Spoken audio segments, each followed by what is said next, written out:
Welcome po sa YouTube channel ng inyong si Papa Dudut. Ini-invite ko po kayong lahat na mag-share, like, and post your comments matapos po ninyong mapakinggan ang ating storya ngayong araw na ito. And aside from listening, pwede rin po kayong manood ng mga video vlogs natin para kayo po ay maaliw sa mga personal na mga pinagkakabalahan ng inyong Papa Dudut. Ang kwento natin ngayong araw ay pinadala ng kapuso natin na isang magiting na security guard. Nagpapatago po siya sa pangalang Nick. Bakit kaya nasabi ni Nick na mas kailangan ko palang mahalin muna ang sarili ko bago ako magmahal ng iba? Yan ang ating mapapakinggan exclusive dito po sa aking YouTube channel, dito lamang sa Papa Dudut Stories. Papa Dudut Stories. Dear Papa Dudut, magandang araw po sa inyo Papa Dudut at sa lahat ng mga tagapakinig ninyo. Ako po si Nick, isang security guard sa isang bangko dito sa Maynila. Hindi ko na lang po sasabihin kung saang bangko ako nagtatrabaho at baka may makakilala pa sa akin. Sa kasalukuyan ako po ay 35 years old na at binata pa rin. Hindi naman po sa pagyayabang, pero marami ang nagsasabi na may itsura daw po ako o sa madaling sabi ay gwapo. Matangkad, may katamtamang pangangatawan at maputi din naman. Madami din naman po ang nagpaparamdam sa akin na mga babae. Pero medyo pihikan kasi ako sa mga babae, kaya naman siguro umabot na ako sa edad na 35 ay binata pa rin ako at walang asawa. Lumaki ako sa probinsya, Papa Dudut, sa isang payak at simpleng pamilya. Nag-aaral ako noon ng pagkapulis pero hindi ako nakagraduate dahil namatay ang ama ko at ako na ang tumayong ama sa aming pamilya. Sa kasalukuyang panahon ay pinag-aaral ko ang dalawa ko pang nakakabatang kapatid. Nang lumuwas ako ng Maynila para magtrabaho, ay napakadaming babae po ang nagparamdam sa akin. Lalaki ako kaya minsan kahit na hindi ko naman gusto ay pinapatulang ko na rin, pero kapag nagsawa na ako ay iniiwan ko na. Hanggang isang araw habang naka-duty ako sa bangko ay nakita kong may bagong bukas na food cart sa tapat ng bangko na pinagtatrabahuhan ko. Isang milk tea house. Napansin ko kaagad ang napakagandang babae na nakatao sa milk tea. At aaminin ko po sa inyo Papa Dudut na nagandahan ako sa kanya at na-attract kaagad.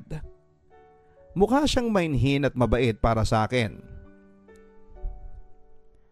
Aura pa lang ng pagkatao niya ay parang siya na yung hinahanap kong babae na pakakasalan ko at magiging ina ng mga magiging anak ko. To cut it short ay na love at first sight ako sa kanya. Kaya naman kahit na hindi naman ako mahilig sa mga milk tea ay nagpakitang gilas ako sa kanya. Nagkunwari akong bibili Papa Dudut para naman malapitan siya at makipagkilala na rin dahil magkatapat lang naman ang pwesto namin. Hindi nga ako nagkamali Papa Dudut. Lalo siyang maganda sa malapitan. Palangiti pa at feeling ko ay talagang mahal ko na siya. Hi miss, mas gaganda pala ang araw ko kasi araw-araw na kitang makikita mula doon sa pwesto ko. Ang sabi ko sa babaeng bantay sa milk tea house, sabay turo sa bangko na pinagtatrabahuhan ko. Agad namang kumaway ang iba ko pang mga katrabahong SG na napangakuan ko ng libreng milk tea. Siya daw si Macy. Nakipagkilala ako dahil sabi ko yung dating nakapwesto doon ay kaibigan ko din kahit na hindi naman. Para lang may dahilan ako na alamin ang pangalan niya at maging kaibigan ko na rin siya. Mula nga noon Papa Dudut ay palagi ko na siyang nilalapitan. Kinakausap at nagsimula na rin ako magtanong sa mga personal niyang buhay. Sana wala pa siyang boyfriend para maligawan ko na siya. Usal ko sa sarili ko. Nalaman ko na sa kanya pala ang inuupahan niyang pwesto ng milk tea. Nalaman ko din na may asawa na pala siya at isang anak. Sobra-sobra ang panghihinayang ko, Papa Dudut. Dahil nga sa na love at first sight ako sa kanya at masasabi ko na mahal ko na nga yata siya. Pero yun nga, imposible nang maging kami dahil taken na siya. Nalungkot ako sa mga nalaman ko, Papa Dudut, pero kahit na ganoon ay hindi yun naging dahilan para ihinto ko na ang pakikipagkaibigan ko sa kanya. Madalas pa rin akong tumatambay sa harapan niya, lalo na kapag out na kami at halos doon ako tumira hanggang magsara siya ng 7 PM ay nandun pa rin ako. Makita ko lang siya at makausap ay masaya na ako. Hanggang minsan ay may ibang tao sa tindahan niya ng milk tea at tinanong ko kung nasaan nga ba si Macy. Pamangkin daw siya ni Macy. May problema lang daw ng konti kaya siya muna ang tumao. Nagsimula ako magtanong-tanong about Macy, Papa Dudut. Nalaman ko na matagal na silang nagkakalabuan ng asawa ni Macy. Madalas na away bati daw ang mag-asawa at madalas din na nagkakahiwalay ang dalawa pero hinahabol pa rin ni Macy ang lalaki. Yun ay alang-alang sa anak nila. Babaero daw kasi ang asawa ni Macy. Naawa nga daw siya sa tita Macy niya dahil nagtsatsaga sa ganong klase ng lalaki. Makaama lang daw kasi ang anak nila kaya pinipilit pa rin na ayusin ni Macy ang pamilya nila. Kahit pa paulit-ulit na ang ginagawang pambababae ng asawa nito. Naawa daw si Macy sa anak nila kung sakaling tuluyang magkahiwalay silang mag-asawa. Dahil dito ay mas lalo akong naawa kay Macy, Papa Dudut. 1 week nang hindi tumao si Macy sa tindahan kaya naman nang pumasok siya kaagad ay agad ko siyang kinumusta kung okay lang siya. Alam mo Macy, nag-iba yung timpla ng milk tea nung nawala ka dito. Mas matamis at masarap kapag ikaw ang nagtitimpla. Buti naman at nagkita na rin tayo. Sabay ngiti ko sa kanya. Nagbabaka sakali akong umiti siya dahil sa biro ko, Papa Dudut, pero naging seryoso lang lalo ang mukha niya. Halata na malungkot siya kaya pilit ko siyang pinasaya. Pero imbes na ngumiti ay bigla pa siyang naiyak. Ang sabi niya ay buti pa daw ako at nag-i-effort na mapasaya siya. Magsasara na siya noon pero ang sabi niya ay parang ayaw pa niyang umuwi dahil malungkot daw sa bahay nila. Ang sabi ko naman ay sumama muna siya sa boarding house ko. Malapit lang naman ka ako dito yon sa milk tea house. 3 lang kami sa boarding house, ang isa ay panggabi. Ang isa ay umuwi sa kanila pansamantala kaya kako wala akong kasama ngayon sa bahay. Pumayag naman siya kaagad at nagsuggest pa siya na bumili muna kami ng mga pagkain para daw mag-food trip kami. Pagdating sa bahay ay kumain kami ng kumain. Tinanong niya ako kung umiinom daw ba ako. Sabi ko naman ay hindi. Ang sabi niya ay gusto niyang uminom pero hindi ko siya pinayagang uminom at pinayuhan ko siya na hindi sagot sa problema ang alak. At sana kako ay harapin niya ang problema niya at huwag niyang tatakasan. Kung ayaw ng asawa niya, huwag niyang ipagsiksikan ang sarili niya dito. Macy, hindi naman sa hinihiling ko na magkahiwalay kayong dalawa ng asawa mo pero mas madami pang iba dyan na mas deserving sa pagmamahal mo. At kung anak mo ang inaalala mo, maniwala ka. Sa awa ng Diyos, naniniwala ako na unti-unti din niyang matatanggap yon. Nasa paggabay at pagmamahal lang yon ng mga magulang. Mahabang pagpapayo ko sa kanya. Naiyak siya at nag-open na rin siya sa akin. Umiyak pa siya nang umiyak at napayakap pa nga siya. Mahal na mahal ko si Macy, Papa Dudut, kaya sa simpleng pagyakap niya sa akin ay sobrang kuryente na ang dumaloy sa katawan ko na parabang ikakamatay ko agad-agad. Hindi na ako nakapagpigil kaya naman nang kumala siya sa akin, kahit umiiyak pa siya ay hinalikan ko siya sa mga labi niya. Kakaibang kiliti ang naramdaman ko noon, Papa Dudut. Masarap ang lasa ng laway niya. Singtamis ng milk tea na timpla niya. Masarap ding hawakan at halikan ng maputi at makinis niyang balat. Nang gabing yon, Papa Dudut, ay may nangyari sa aming dalawa. Humingi kaagad ako ng sorry pagkatapos noon. Ang sabi ko ay hindi ko intensyon na samantalahin siya, lalo ngayon na may problema siya. Inamin ko na ang lahat sa kanya, Papa Dudut, na love at first sight ako sa kanya, na mahal ko na siya noon pa lamang una ko siyang makita. Ang sabi ko ay bigyan niya ako ng pagkakataon para sana patunayan yon sa kanya at subukan namin para makalimutan niya si Philip, ang asawa niya. Sabi niya ay, oo, susubukan niya sa pamamagitan ko. Pero hindi daw ibig sabihin na sa pagpayag niya ay mahal na rin daw niya ako. Dahil hanggang ngayon ay mahal pa rin niya si Philip, ang asawa niya. Pero kahit na ganoon ay nagkasundo kami na maging kami at sinagot niya ako. Mula noon, Papa Dudut, lahat ng alam kong paraan para maiparamdam sa kanya na mahal ko siya ay ginawa ko na. Nandyang pinapadalhan ko siya ng pagkain sa umaga, tanghalian, merienda, kahit gabi bago siya umuwi ay sinisigurado ko na nakakain na siya. Palagi ko rin siyang pinapasaya sa mga simpleng joke.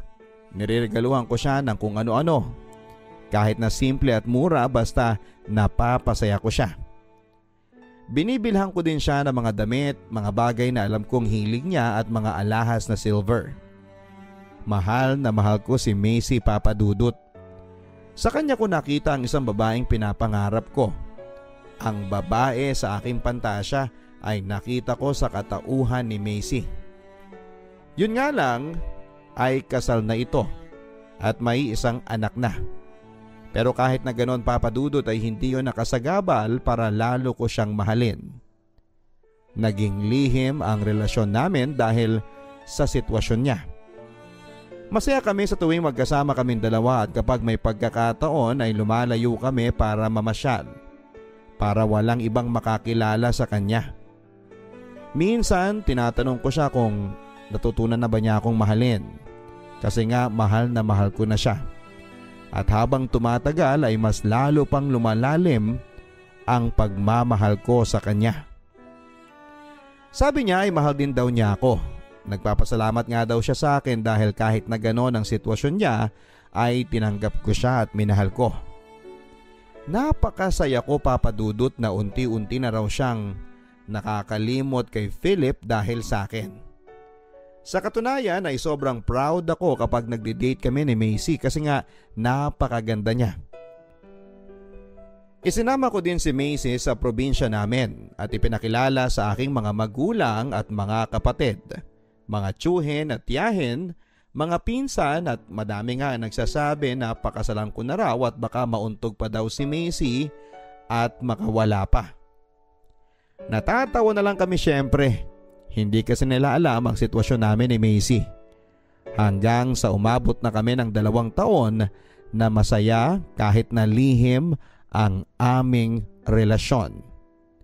Lihim pero nairaraos at masaya. Hanggang isang araw, naka-duty ako ay nakita ko ang asawa ni Macy sa tindahan niya. Tinitigan ko silang dalawa. Parang aligaga si Macy at panayang sulyap sa akin. Naiilang siguro siya dahil nandun lang ako at nakatingin sa kanila ng asawa niyang si Philip. At dahil nga sa magkatapat lang ang aming trabaho, bantay namin halos lahat ng kilos namin. Hindi naman nagtagal ang asawa nito at maya-maya pa ay humalik ito sa labi ni Macy at nagpaalam na aalis na. Aaminin ko sa inyo, Papa Dudut, na sobra ako ng lambot noon. Ano kaya ang ibig sabihin ng halik na yon? Nagkabalikan na ba silang dalawa? Ang sama ng tingin ko sa kanya pero hindi niya ako halos matignan.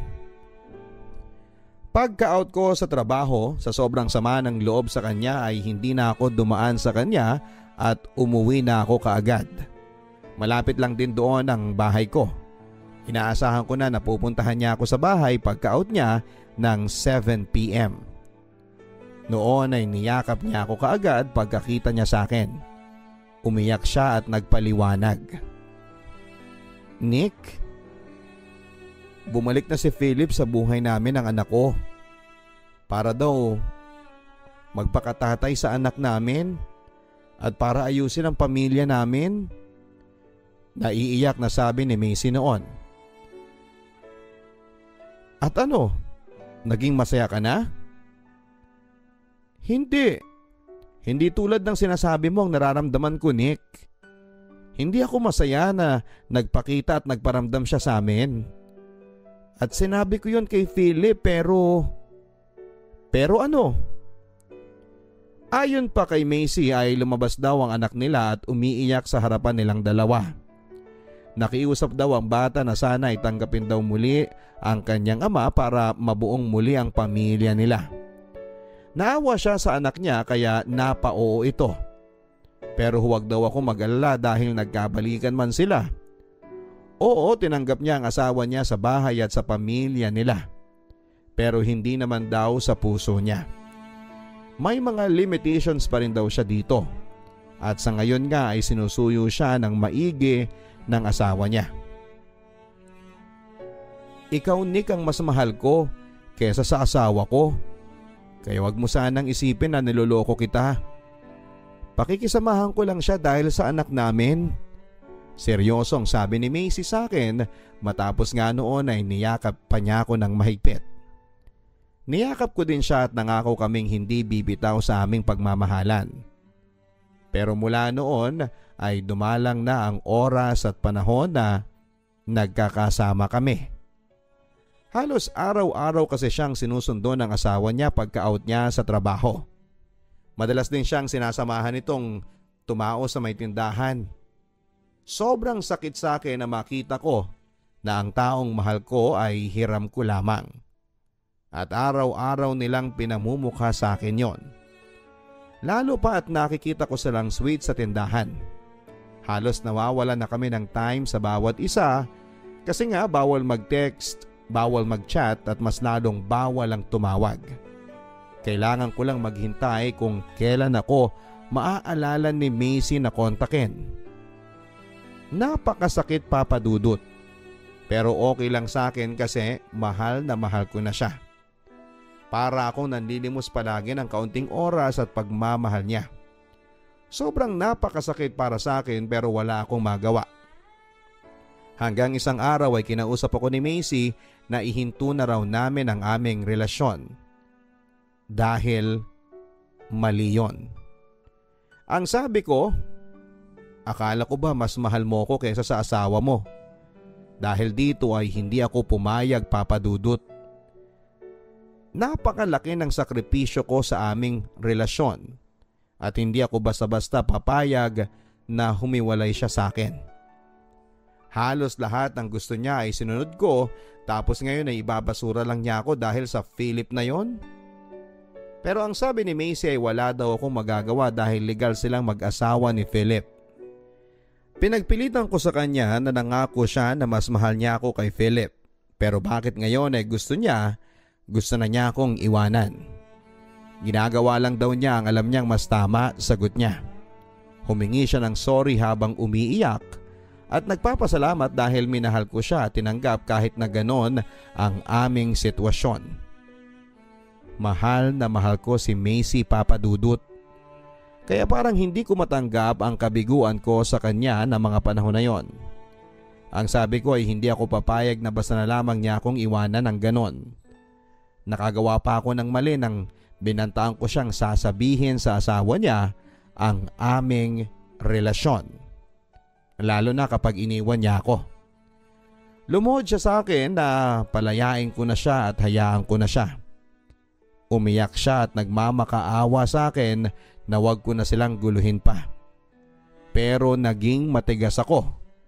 Lahat halos ng pagmamahal ko ay ibinigay ko na kay Macy. Para na akong baliw ng mga panahon na yon. Obsessed na ako sa pagmamahal ko sa kanya. Walang nagawa si Macy dahil tinakot ko siya, Papa Dudut. Nang mga panahon na yon ay halos nagdadahilan palagi si Macy sa akin sa tuwing gusto kong magkita kami. May mga pagkakataong pinipilit ko siyang makipagkita sa akin at kapag hindi siya pumapayag ay tinatakot ko siya na ako ang pupunta sa bahay nila. Kaya wala siyang magawa. Hindi ko na rin maramdaman ang dating si Macy. Napakalamig na niya sa akin. Sa tuwing nagtatali kami ay umiiyak na siya pagkatapos namin. Para bang nandidiri na siya sa ginagawa namin. Naawa ko sa kanya, Papa Dudut, pero ayoko mawala siya sa akin ng tuluyan. Hindi ko na alam ang gagawin ko ng mga panahon na yon. Gusto ko nang pakawalan si Macy, ang babaeng pinakamamahal ko, dahil yon ang gusto niya. Pero sa tuwing maiisip ko pa lang na mawawala si Macy sa piling ko, ay mukhang hindi ko yon kakayanin. Kahit na anong lambing at pagmamahal ang ipakita ko kay Macy ay wala na. Nagbago na siya. Pero hinayaan ko lang dahil naiintindihan ko naman siya. Hiniram ko lang siya panandalian. Pero ngayong kailangan ko na siyang ibalik sa totoong may-ari sa kanya, ay hindi ko magawang ibalik siya ng buo, lalo na ng puso ko. Hanggang isang araw ay hindi nag-open ang shop niya. Hanggang naging 3 araw na ay sarado pa rin yon. Kaya naman nagtanong na ako sa katabi nitong tindahan. Ang balita daw nila ay lumipat na daw ito ng pwesto sa mas malayo. Talagang nanlumo ako at lalo akong nalungkot, Papa Dudut. Lahat ng depression at frustrations ko, Papa Dudut, ay dinaan ko na lamang sa pag-iinom. Lango na ako sa alak nang napadaan ako sa nagtitinda ng balot na malapit sa amin. Si Kaamboy. Pinaupo niya ako sa pwesto niya. Ano bang nangyayari sa iyo, bata ka? Hindi ka naman nagiinom dati, Nick eh. Bakit parang bigla-bigla naman yung paglalasing mo? Tanong sa akin ni Kaamboy. Hindi ko na napigilan ang sarili ko na maiyak at mag-open sa kanya. Walang labis, walang kulang, ay naikwento ko sa kanya ang tungkol sa amin ni Macy. Parang ama ko na si Kaamboy, Papa Dudut. Pinayuhan niya ako na palayain ko na si Macy. Masakit sa una pero kaya ko daw yon. Hindi lang daw si Macy ang magpapabagsak sa akin. Nabuhay nga daw ako ng ilang taon na wala si Macy at kakayanin ko daw muling bumangon nang wala si Macy. Hindi daw si Macy ang tipo ng babaeng iiyakan at pag-aaksayahan ng luha at panahon para magdusa. Bumangon daw ako at kalimutan ko na si Macy at sa gwapo ko daw na ito ay mas makakakilala pa ako ng masigit pa kay Macy. Natauhan ako noon, Papa Dudut, at pinanghawakan ko ang mga payo sa akin ni Kaamboy. Kinabukasan, pagkagising ko, ay ipinangako ko sa sarili ko na magiging ibang Nick na ako. Ibabaong ko na sa limot si Macy. Binara ko na lahat ng mga contacts ko kay Macy at nakablock na rin siya sa Facebook. Lahat ng mga alaala ko kay Macy ay tinapon ko na. Wala akong tinira ni isang alaala na makakapagpaalala sa akin kay Macy. Nagpalipat din ako sa agency ko sa branch na pagjujutihan. Sa pagtagal ay unti-unti na rin nakapag-move on ako. Mabilis na lumipas ang 6 na buwan at pinilit kong kayanin kahit na wala pa siya. Tuluyan na nga kaming nawala ng communication. Pero kung kailan medyo maluwag na sa akin ang lahat, nagulat ako isang araw na tinawag ako ng aming landlady at may naghahanap daw sa akin. Laking gulat ko, Papa Dudut, dahil si Macy yun. Niyakap niya ako at kinumusta. Miss na raw niya ako at ang tagal daw niya akong hinanap. Pinuntahan pa daw niya si nanay ko para tanungin kung nasaan ako ngayon. Hindi rin naman alam ng mama ko kung saan ako nagtatrabaho ngayon, kaya naman pala noong nakaraang linggo ay pinilit na kinuha ng mama ko ang address ko. Yun pala ay dahil kay Macy. Macy, Nakapag-move on na ako sa'yo. Anong ginagawa mo dito sa bahay ko? Seryosong sabi ko. Nick, sorry. Sana tanggapin mo ko. Naghiwalay na kami ng tuluyan ni Philip. Umiiyak na sabi niya. Patawarin ko daw siya at kung maaari ay bigyan ko pa siya ng isang pagkakataon. Nung nawala daw ako na parang bula noon ay nalungkot siya at doon niya na-realize kung gaano niya ako kamahal at kung gaano kaimportante ang aming pagmamahalan. Ang sabi ko ay bakit bumalik pa siya? Kung kailan okay na ako. Pero nagmamakaawa si Macy na balikan ko siya, Papa Dudut. Ngayon naman ako ang nagmatigas. Sorry Macy pero pinilit ko nang kalimutan ka at natanggap ko na sa sarili ko na hindi ikaw ang babaeng pinapangarap ko makasama at mahalin ko habang buhay. Seryosong sabi ko. Hinintay ko noon ang sasabihin niya, Papa Dudut, pero naging blanko at malungkot lang ang mukha niya, Papa Dudut. Pinamukha ko rin sa kanya na minahal ko siya ng higit sa buhay ko na halos hindi ko na alam ang gagawin ko sa buhay ko noong mga panahong halos manlimos na lamang ako ng oras niya at pagmamahal. Pero sinayang lang niya. At ngayong muli siyang lalapit dahil binasura daw siyang muli ng taong minahal niya ay para sa ano pa? Na kapag nagkabalikan sila ay maiitsapwera na naman ako. Alam mo Macy, isa lang ang natutunan ko sa iyo. Mas kailangan ko palang mahalin muna ang sarili ko bago ako magmahal ng iba. Umiyak siya at nagsorry muna siya, Papa Dudut, bago siya tuluyang umalis. Pero kahit na ganoon ay alam ko na napaglamanan ko din ang sarili ko. Mahal ko pa rin siya, Papa Dudut. Gustong gusto ko pa rin sabihin sa kanya na oo, tayo na ulit.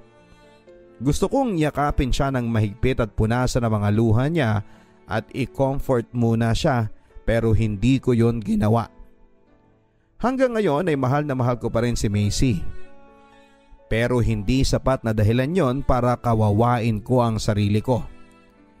Sa ngayon, Papa Dudut, ay wala na akong balita sa kanya mula nang huli kaming magkita. Mag-iisang taon na rin yon. Pero hanggang ngayon ay naiisip ko pa rin siya. Sa buong buhay ko, sa kanya ko lang naramdaman ang ganong klase ng pagmamahal. Pero minsan talaga, hindi rin sapat na sabihin mong mahal mo ang isang tao dahil sa mas maraming kadahilanan at sitwasyon. Sana ay mapili ninyong basahin ang aking kwento sa inyong programa, Papa Dudut, para kapulutan ng aral ng marami. Marami pong salamat and more power sa inyong programa. Nakigamit lang po ako ng email ng kapatid ko para makapag-send sa inyo ng story. Nagmamahal ang inyong kaliham, SG Nick. Maraming salamat SG Nick sa pagbabahagi mo ng iyong love stories dito sa Papa Dudut Stories na exclusive lamang po na napakinggan sa YouTube account ni Papa Dudut. Sa mga kaibigan po natin, maaari po kayo magpadala ng inyong mga stories sa papadudutstories@gmail.com. Nakakatuwang malaman na sa kabila ng lahat ng sakripisyo at pagmamahal mo sa kanya at panghihinayang mo sa kanya, ay nagawa mo pa rin, Nick, na paglabanan ang tukso. Tama ka, hindi ka magiging maligaya kung hindi mo matututunang mahalin muna ang sarili mo. Hindi sapat ang pagmamahal mo sa kanya para masabi mo na kailangan mong magsakripisyo dahil hindi kayo pwedeng maging sa mata ng Diyos, sa mata ng tao at sa batas. Hanggang sa muli mga kaibigan, mga kaliham, ako po ang inyong si Papa Dudut. Sa totoong kwento ng pag-ibig mo at buhay mo. Dito sa Papa Dudut Stories. Magandang araw po sa inyong lahat mga kaibigan. Huwag kakalimutan na pindutin ang notification bell para maging updated po kayo sa mga pinakabagong post ng inyong papa. Huwag din kakalimutan na mag-subscribe. Ngayong araw sa Papa Dudut Stories. Papa Dudut Stories. Magandang araw sa iyo Papa Dudut at sa lahat ng mga masusugid na tagapakinig ng Papa Dudut Stories sa YouTube. Hayaan niyo pong itago ko ang tunay kong pangalan bilang pag-iingat sa pangalawang pagkakataon na makaladkad at may skandalo. Pero mas ginusto ko na rin pong isend ang story ko nang sa ganon ay maging babala sa mga babaeng lubos kong magtiwala sa mga jowa o sa asawa nila. Hindi po sa lahat ng pagkakataon ay anghel ang mga lalaki dahil minsan ay nadedemonyo din sila dahil maraming ahas sa sementadong gubat. Dear Papa Dudut, ako po si Josa, hindi ko po tunay na pangalan. Kapag sinasabing Josa, hindi ka basta-bastang iiwanan o ipagpapalit dahil sa lakas ng kapit mo at sa karisma. Kaya naman kahit sa code name na Josa ay maramdaman ko man lang sana na kahit kailan ay hindi ako kayang ipagpalit ng jowa ko na itatago na lang natin sa pangalang Berwin. Nagkakilala po kami ni Berwin sa shopping mall na pinagtatrabahuhan ko. Pareho po kaming promodizer Papa Dudut. Mga 2 buwan na po ako bilang promodizer at sa klase ng trabaho na meron ako, kailangan na alisin mo ang pagiging mahiyain. Nang sa ganon ay magawa mo ng maayos ang trabaho mo na maibenta ang produkto na naka-assign sa iyo. Maganda ang incentives kapag masipag ka sa pagbebenta. Total ay laway lang naman ang puhunan at dyan ako magaling Papa Dudut. Sa katunayan, kahit anong produkto ang ipakita mo sa akin ay kayang-kaya kong ibenta. Bra, damit, panglinis ng kubeta at kung ano-ano pa. Sa araw na una kaming nagkakilala ni Berwin ay napagkamalang ko siyang customer. Kaya naman todo ako sa paglapit sa kanya para i-alok ang binibenta kong boxer short. Kuya Pogi, mas magiging pogi ka sa mata ng GF mo kung eto ang isusuot mo. Nakangiti kong sabi habang hawak-hawak ang boxer shorts na nakatokang ibenta sa akin. Tamang height, moreno, medyo payatin pero maganda at maamo ang mukha ni Berwin. Parang Christopher Martin ang datingan niya. Ang akala ko noon ay lalampasan na niya ako sa paglalakad. Tulad ng ibang mga customers na inalokan ko pero biglang napabalik siya. Paano mo naman miss na sisiguro na magiging ako lang sa GF ko kapag yan ang boxers ko? Nakangiting sabi ni Berwin sa akin. Ako naman Papa Dudut ay parang napaatras at namula sa sobrang hiya. Aaminin ko po sa inyo na kakaiba ang kagwapuhan ni Berwin sa malapitan. Siguro mga nasa edad na early 30s lamang siya noon. Ako naman Papa Dudut ay 22 years old. Kumbaga is kuyang-kuya ko siya. Ako naman Papa Dudut kung sa physical aspect ang pag-uusapan, ang sabi nila ay kamukha ko daw po si Joyce Cheng dahil sa pagiging Koreana beauty ko. At dahil nga sa mga ginawang hirit sa akin ni Berwin ay napahiya ako. Kaya naman bigla akong pinagtakip sa mukha ko ang boxer brief na hawak ko na mas lalo niyang kinatawa. Nakakatuwa ka naman miss. Sa totoo lang applicant ako dito sa grocery sa ibaba. Sana makuha ko. Kailangan ko kasi ng trabaho. Seryosong sabi niya. Ganun ba? Mukha namang tanggap ka kasi gwapo ka. Nadulas ako sa pagsasabing gwapo si Berwin Papa Dudut. Wala na akong magagawa kundi ang pangatawanan ng mga nasabi ko. Bukod sa gwapo ka ay mukha ka namang okay magsalita. Kailangan huwag ka lang kakabahan sa interview. Sa isang iglap Papa Dudut ay naging instant friend ko si Berwin. Agad na pinag-usapan siya sa grocery sa first floor ng mga staff doon. Maging na mga sales lady sa second floor na kung saan ay naka-assign ako.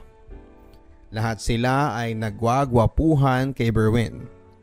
Kaya naman inggit na inggit sila nang malaman nila na ako lang ang bukod tangi sa mga taga second floor ang nakakausap nito. Nagkataon lang papadudot na una kasi kaming nagkakilala noong panahong nag-a-apply pa lamang siya. Salamat nga pala Diyosa. Kasi pinalakas mo ang love ko sa interview. Tama ka. Kailangan relax ka lang para mapili ka sa trabahong ito. Kaya lang mukhang marami pa akong kakaining bigas para maging kasing galing mo ko sa bentahan. Sana makaabot ako sa kota. At dahil sa mga sinabing yun ni Berwin ay napadalas na rin ang paglabas-labas naming dalawa sa tuwing break time o after ng trabaho. Para magbigay ako sa kanya ng mga tips kung paano gagaling sa pagbebenta.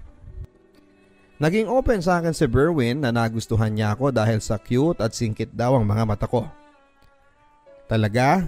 Baka naman mata lang ang cute sa akin ha? Nagbibirong tanong ko sa kanya. Hindi lang yung pagiging chinita mo ang cute sa'yo. Buong pagkatao mo ang nagustuhan ko sa'yo, Diyosa. Seryosong sabi niya. Sa pag-uwi namin ng sabay noon papadudot mula sa trabaho ay hindi na pala ako nakauwi, kundi dumiretso na kami sa isang hotel. May nangyari sa aming dalawa papadudot. Walang pagdadalawang isip na pumayag ako na maangkin niya ang pagkababae ko. Masarap sa pakiramdam. Nakasiping mo sa kama yung lalaking nagparamdam sa'yo na espesyal ka at handa kanyang mahalin ng pangmatagalan. At dahil nga sa may nangyari sa amin dalawa, ay hindi na rin ako nag-atubili na pumayag sa gusto niya na magsama na kami sa iisang bubong. Nakatira si Berwin noon sa isang apartment na kasama ang kapatid niya. Kami ang tumao sa itaas samantalang sa silong naman ng bahay ang ate niya na may asawang sundalo. Papadudod si Berwin ang unang boyfriend ko. Siya din ang nag-iisang lalaki na pinagalayan ko ng buong pagkatao ko. Sa pagsasama namin ng 3 buwan ay nabuntis niya ako.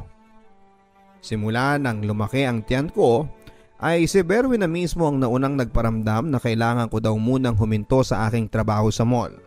Berwin, mukha namang kakayanin ko kahit mga 3 months pa. Ang sabi ko naman sa kanya. Kaya kong kaya, Diyosa. Pero mas kailangan nating isipin ang kapakanan ng baby mo sa sinapupunan. Wala na akong nasabi noon kay Berwin bilang hindi pagsang-ayon. Tama si Berwin papadudot. Hindi ko dapat isaalang-alang ang kalusugan ko at ni baby kung ipagpapatuloy kong maging sales lady / promodizer. Nakakangalay din kasi ang maghapon na nakatayo ka na walang kasiguraduhan kung makakaupo ka kaagad. Sa paghinto ko sa aking trabaho ay madalang na ding umuwi sa bahay namin si Berwin nang nasa tamang oras. At dahil dito ay labis akong nakaramdam ng pag-aalala. Mukhang hindi ko yata kayang bantayan din ang bawat galaw ni Berwin.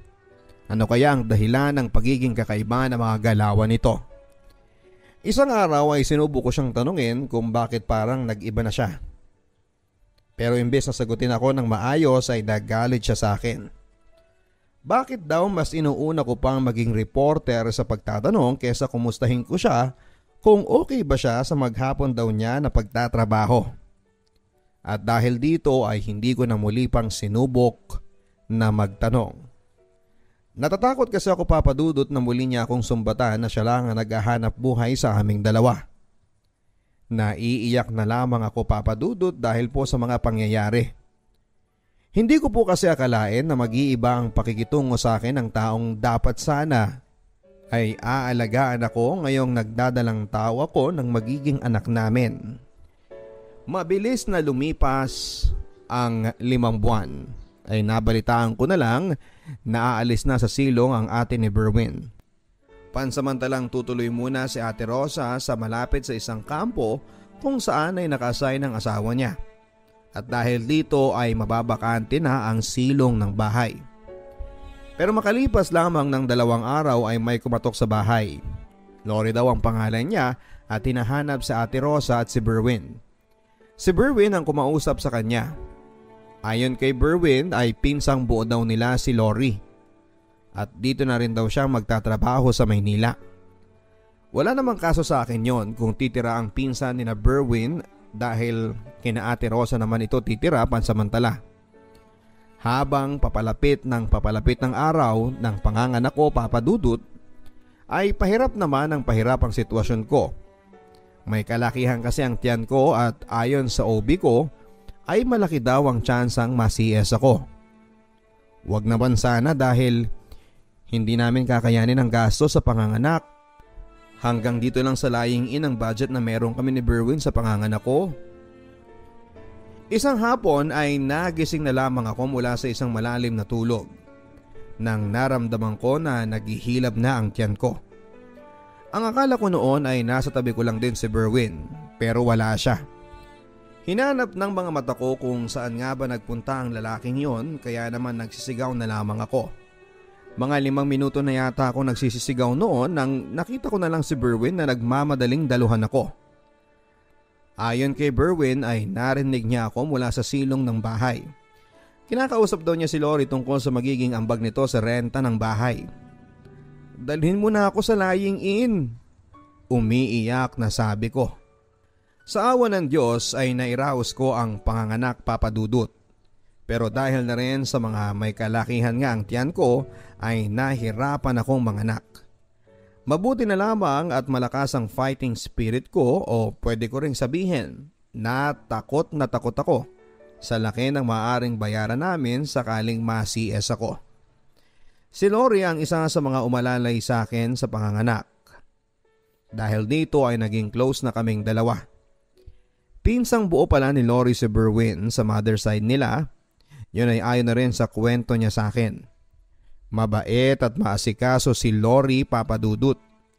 Kaya naman kahit na maghapong wala si Berwin para dumiskarte sa pandagdag ng bayad sa mga nagastos namin, mula sa panganganak ko ay hindi ko naman naramdaman na nag-iisa ako dahil sinamahan nga ako ni Lori.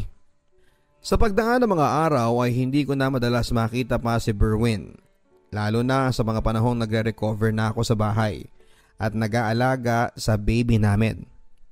Naiintindihan ko naman dahil yon sa trabaho niya.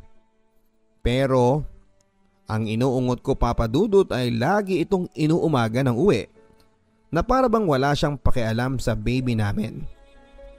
Isang madaling araw habang mahimbing ako sa pagkakatulog ay narinig ko na lamang ang mahinang bulungan sa silong ng bahay. Pero hindi naman talaga yon ang dahilan para magising ako ng tuluyan. May pumasok kasi na liwanag mula sa silong hanggang sa itaas ng kwarto namin na nakapagpasilaw sa akin. Akmang tatayo na sana ako noon para sumilip sa butas ng silong nang biglang mamatay na ang ilaw. Nasanay kasi ako, Papa Dudut, na patay ang ilaw sa kwarto kapag natutulog. Kahit pa nga katabi ko si baby ay tanging maliit na ilaw mula sa lampshade ang nagsisilbing ilaw naming dalawa. Hindi lang po isang beses kundi madalas na nagigising ako sa hating gabi dahil sa ilaw na yon na nagmumula sa silong ng bahay namin. Pero agad din namang namamatay, dahilan para ipagwalang bahala ko na lamang.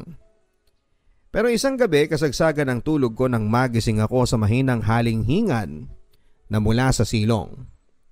Ang ginawa ko, Papa Dudut, ay sinipat ko muna ang butas ng sahig namin para makita kung saan ang gagaling yung halinghing na yon. Mula sa mahinang halinghing hanggang palakas ng palakas.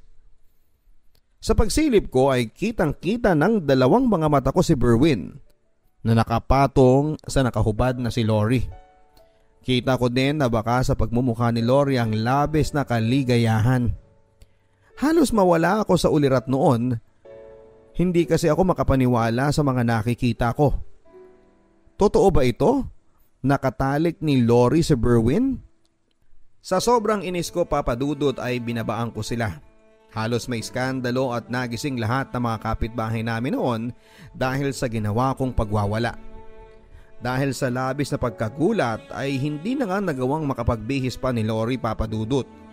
Nakakumot lamang ito habang nasa sulok ng higaan. Si Berwin naman ang sumasalo sa lahat ng mga inahagis ko kay Lori. "Pinsan pala ha? Yun pala babae ka nang kinakasama ko. Mga hayop kayo. Isa kang higad." Nagwawalang sabi ko sa kanya. At tulad nga ng sinasabi ko sa inyo kanina, Papa Dudut, ay naiskandalo na kami ng tuluyan. Nagising kasi ang mga kapitbahay namin dahil sa pagwawala ko. Agad nila akong dinaluhan at maging sila ay nagulat sa hubot-hubad pang si Lori at si Berwin. Umabot ang awayan at bangayan naming tatlo sa barangay. Nalaman ko mula sa kanilang pag-iimbestiga na hindi pala pinsan ni Berwin si Lori, kundi kabit niya ito na ibinahay sa silong pa mismo ng bahay namin. Halos pag-usapan kami ng lahat ng mga nasa barangay. Naglakas loob si Berwin kasi na samantalahin ang pagkakataong wala ang ate niya para doon isakatuparan ng plano na gabi-gabing sipingan ng kabit niya. Mga walang hiya, mga walang kahihiyan na ginagawa lang nila ang kalokohan nila sa silong ng bahay namin. Hindi man lang nila naisip na malakas sumiyaw itong si Lori para hindi ko marinig ang ginagawa nilang kalokohan. Sa ngayon po, Papa Dudut, ay hiwalay na kami ni Berwin. Mas pinili ko po na tumira muna sa bahay ng mga magulang ko. Dito ay wala po kaming second floor, wala po kaming silong. Pero mas kampante naman akong natutulog dahil alam kong walang sino man ang makapananakit at manloloko sa akin at sa baby ko. Ang mga huling nalaman ko kay Berwin ay doon pa rin ito nagtatrabaho sa mall na kung saan kami nagkakilala. Kaya naman sinumpa ko na rin muna ang magpunta doon para mamili. Ayaw ko na rin kasing makita ni anino niya at ng kabit niya na ipinakilala niyang pinsan. Wala na rin naging paramdam si Berwin na para bang wala siyang pakialam sa amin na mag-ina niya. Ang masakit lang, sa balitang nakarating sa akin ay doon na sila nagpupugad ng kabit niyang si Lori sa dati naming kwarto sa second floor. Biro pa nga ng dati kong kapitbahay na mas maganda daw kasi sa itaas. Kasi kung sa silong daw ay masisilip pa sila. Hanggang dito na lamang po, Papa Dudut. Sana po ay nagbigay ng babala ang kwento ko sa lahat ng mga GF dyan at mga asawa na nagtitiwala ng lubos sa kanilang mga kapartner. Hindi po masama na mag-imbestiga at magtanong-tanong kung may napapansin kayong kakaiba sa kanila. Hanggang dito na lamang po ang inyong ka-stories, Josa.